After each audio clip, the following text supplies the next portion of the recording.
Alright guys, you officially made it to the next part of the story. Clearly you're interested, so let's keep going. My killers will not take no for that.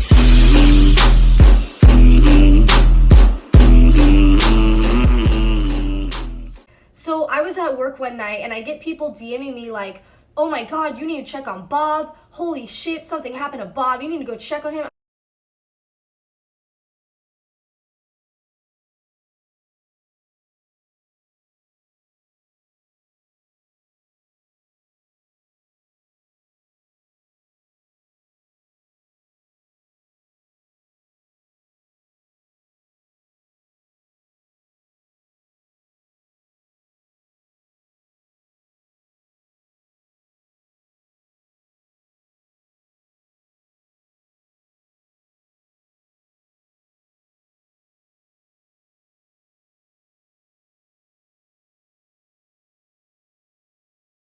I'm like, I'm at work. Bob's been treating me like shit for the past month, making my life a living fucking hell. What the fuck? What's wrong with Bob?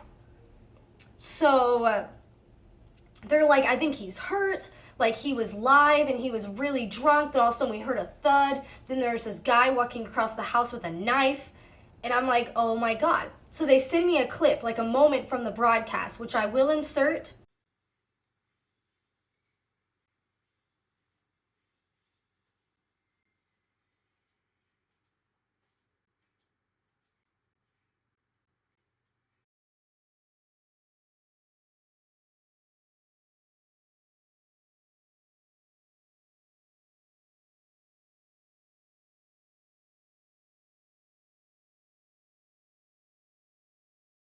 So people sent me this video and they're like, holy shit, like something happened to Bob.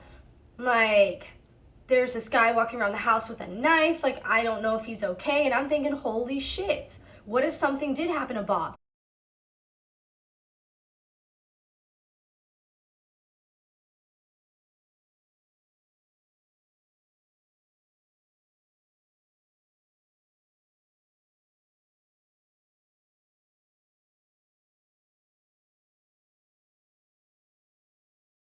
Bob found this guy off a roommate app. He doesn't fucking know anything about him. We need to background check him. I'm pretty sure the fucking landlord has no idea this guy's even here.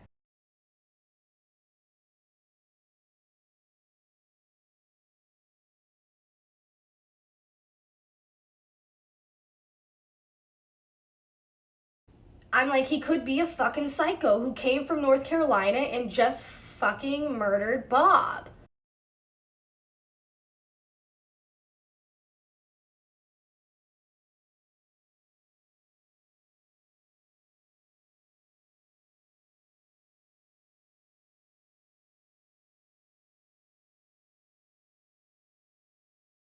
And so that night, I sat outside the house in my boyfriend's car and we were genuinely scared. Me and him both, and he can contest to this, we were genuinely scared to go into the house. We were like, what in the actual fuck? Like, what if this guy's in there waiting for us to come home and he's gonna murder us too? Like, this is not okay, blah, blah, blah.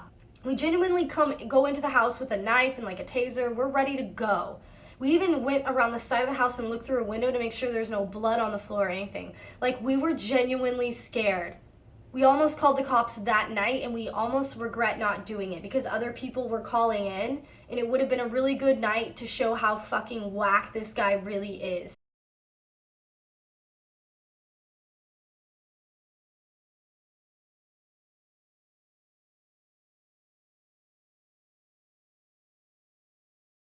So his dog was clearly weirded out and scared the next day, and this random fucking guy from some other state I don't fucking know was cooking food in his underwear and sitting on the couch watching TV and like taking Bob's dog out. I'm like, where the fuck is Bob?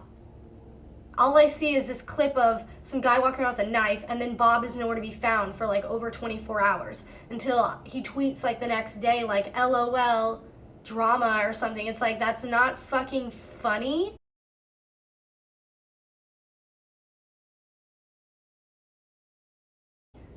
What the fuck is wrong with you? Like, genuinely, me and Bradley were gonna call the police based on like, what if he's dead? You know, he's kind of an asshole, but like, If he's genuinely dead in his room or something, we have to do something. Like, what are we gonna do? We are genuinely freaking out about it. So in the midst of all this bullshit, like I said, he took the shower curtain out of the bathroom, which is fine, that's his. I had to buy a bunch of bathroom stuff. Like, he took the baby gate out of the hallway, so basically implying that my cats needed to be either thrown outside every night or basically locked in my room. I don't know where he was going with that one. So basically his cool vegan self made sure my cats were locked in my room for a good 2 or 3 weeks because he didn't want them roaming the house or the dog eating the cat food or whatever the fuck the little gesture was with that. So his cool little vegan self let 3 animals be locked in a small bedroom with no air, a litter box and everything for like 3 weeks. So way to go. Way to fucking go. Like, that wasn't traumatizing to them whatsoever. Even though, you know, Gooby is easily traumatized. Like, he lost a bunch of hair just when I moved into your place because he was terrified of your fucking dog always jumping all over shit. He lost a shitload of weight and he lost a shitload. Like, look at him. He's thriving right now. He's fucking thriving right now. He was definitely not thriving when we lived with you. So the 1st of March rolls around and he texts me and goes, all right, it's March 1st, or maybe it was around the 1st or the 2nd. He texts me and goes, all right, it's March 1st or 2nd. It's time for you to go. I'm like, no, my move-in date for my new apartment is the 6th. I have nowhere to put my shit, and I have nowhere to live with my cats, and I have nowhere to go until the 6th. I'm not fucking leaving until the 6th. Trust me, I want to get the fuck out of here.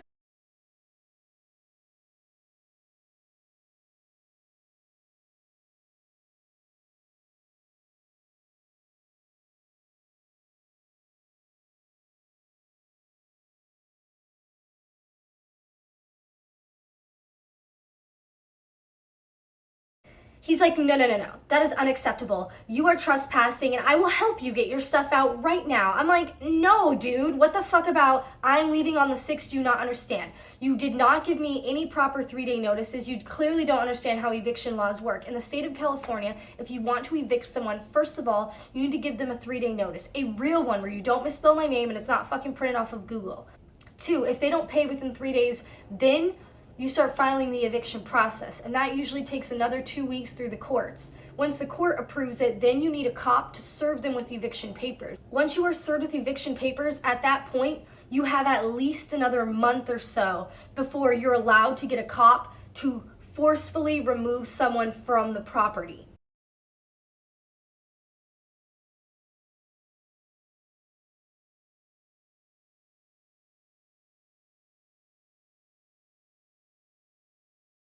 So no, I wasn't trespassing. I paid you rent and then some for 6 months, okay?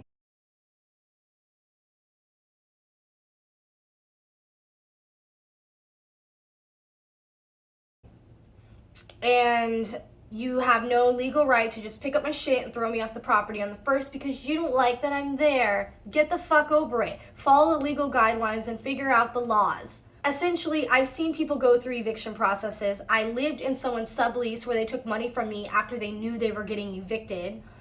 And eviction processes take about 3 months. So actually, you're fucking lucky I left on my own. Because if I would have been like, nah, evict me, I could have chilled there for 3 months for free, which is the last thing I want to do. Being around you was fucking hell.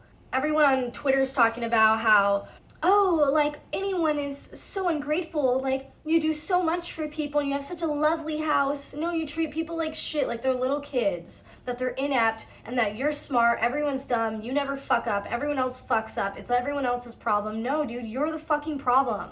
So when he tried to throw me out on like the 2nd, I said, no, I'm not leaving and I'm not leaving till the 6th. And he's like, you're trespassing, blah, blah, blah. And I was like, well, then I'm just gonna call the cops because I'm not fucking putting up with your shit anymore. He's like, call the cops, you're trespassing. So what do you know? I call the cops show up, I explain the situation to the cops, I show them all the mail I've had in my car from the past X amount of months of living there, because guess what? This ties into what I was saying earlier. This is why he was taking all my mail, because he knew he was gonna pull some shit like this, and he wanted it to look like I was some weirdo just squatting there, and I had no proof of me living there. You thought you wiped the lease agreement? Think again, I found it. 2, you thought that you could say I was trespassing because you've been bogarting my mail, but that's not the case because I had some in my car. Idiot. 3, I'm not trespassing because I fucking been living there for 6 months. So once the cops get to the house, The first thing he says when we walk in, and might I add, cops have to wear cameras on their chest, so this is actually all recorded somewhere. The first thing he says when we all walk in is, "Who are you? Oh my god, trespassers!" And then pulled out some fucking lease agreement that he signed in his own time or something. Like, I don't know who she is. She's not on the lease. She's not on the lease. Like, how would you have this fucking lease out of nowhere?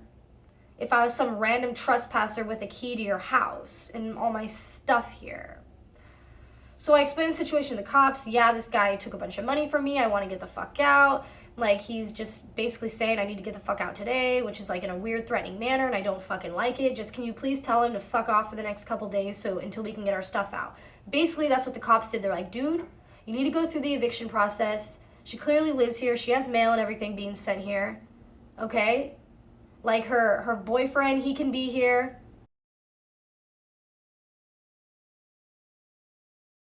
You know, she has legal rights to be here. You can't just fucking throw her out. And he was like, oh, okay. And then he had nothing really to say to me after that, except for some weird torturing shit that he just had to throw at me on the way out. One night, like, I think it was like a day or two before me and Bradley were about to move, me and him were sleeping. We were tired, you know. It was like 2 a.m, maybe even 4. All of a sudden, Bob starts blasting Mariah Carey. And here's the thing. My boyfriend was asleep, and I woke up, and I wanted to smoke. And it's freezing cold outside. He's in the living room with Meatball, and I'm like, dude, what the fuck? I'm like, I don't want to walk out there all by myself after all this cop shit just happened. I'm just gonna smoke a bowl in here real quick. So I smoke a bowl at my desk, and I'm just sitting there like, fuck, I can't wait to leave. Then I get back in bed, whatever, and all of a sudden they're blasting Mariah Carey and laughing about it. And at this point, me and Bradley have been apartment hunting. We've been working a lot. We did not want to fucking put up with this, especially Bradley. Bradley just gets out of the room, slams the fucking door, and is like, turn that shit off now. And Bob is just laughing and laughing about it like it's fucking funny when you're disturbing the peace, essentially.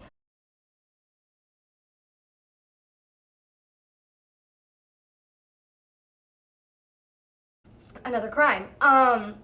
So he's laughing about it, and Bradley's just like, seriously, fuck this. We're all having like a screaming match, essentially. And I walk out there, and Bradley's screaming at Bob. I'm like, seriously, fuck you, Bob. This is bullshit. Why are you waking us up? And then Meatball from fucking North Carolina comes out in his fucking underwear. Big shocker. The guy never fucking wears clothes. So this Meatball dude from North Carolina comes out of his room, and he's yelling at Bradley, like, you being disrespectful. You're smoking weed in the house. I'm like, okay, first of all, I'm the one who's smoking weed. Bradley was dead ass asleep, and the only reason why I'm smoking weed, I was like, it's because you claim we ruined the chairs and we used them outside. I can't fucking walk out the front door because you're fucking being awkward out here with your underwear and doing some weird bro shit. I don't want to fucking deal with it. So yeah, I'm gonna smoke a bowl in my room and go back to sleep like a fucking adult who's 28 years old, who pays rent and lives on their own. So if you don't fucking like it, he's like, it's in the lease agreement that you can't smoke in the house. Well, guess what? Also having cats isn't in the lease agreement, but seriously, like I said previously in this story, there's a lot of things that were in the lease agreement that you still fucking let happen. You're totally fine hiding the cats now, weren't you? Oh, but you weren't fucking okay with me smoking in the house, because it's disrespectful and it's gonna ruin your wallflowers. And this fucking backwoods guy from another state clearly has no idea that it's legal out here. It's fucking legal. It's not like we're smoking drugs, smoking marijuana. No, dude, it's fucking legal. We can smoke whatever the fuck we want. It's not like a degenerate act, you fucking idiot. And put on some fucking clothes when you're gonna yell at people. So this goes on with the story. So I'm yelling, Bradley's yelling, Bob is mad, fucking Meathead's mad, and I'm just like, okay, we're going to my room now, close the door, we're going back into the room. And so this Meathead guy's like, come here and say it to my face. Because we're like yelling insults at them now. Like, my boyfriend's like, fuck you, fuck you. I'm like, fuck you, fuck you. We're both yelling insults through the door at each other. Say it to my face. First of all, no one wants to fight you in your fucking underwear. That's some fucking weird shit, dude. Seriously. That's like fighting someone at a rave with a fucking binky in your mouth while rolling. It doesn't make sense. It's fucking weird, dude. Second of all, you're trying to fight me and Bradley, two like people that are like fucking 5'5", that are like 100 pounds. And no one wants to fucking fight you, dude. And that's a direct threat. being like, come here and say it to my face. That's a fucking threat. I don't know your name. I never see you in clothes, which is also like weird sexual assault in a way because I'm uncomfortable with you and you're showing me your fucking ball sack. Like, that should be like registered sex offender status. So that was one of the last days I really interacted with him. Me and Bradley packed up our shit. We packed it in his van. We moved in here and we fucking left. Clearly, I'm not broke. Bradley's not broke. Clearly, we figured it out. We didn't need him. I never needed him. If anything, you needed me to help you pay for that house. I just hope that everyone takes something away from this. Like, it's not okay to treat people like shit. I hope anyone that I've treated like shit throughout my life understands that. I've never done it to that extent, but I'm sorry.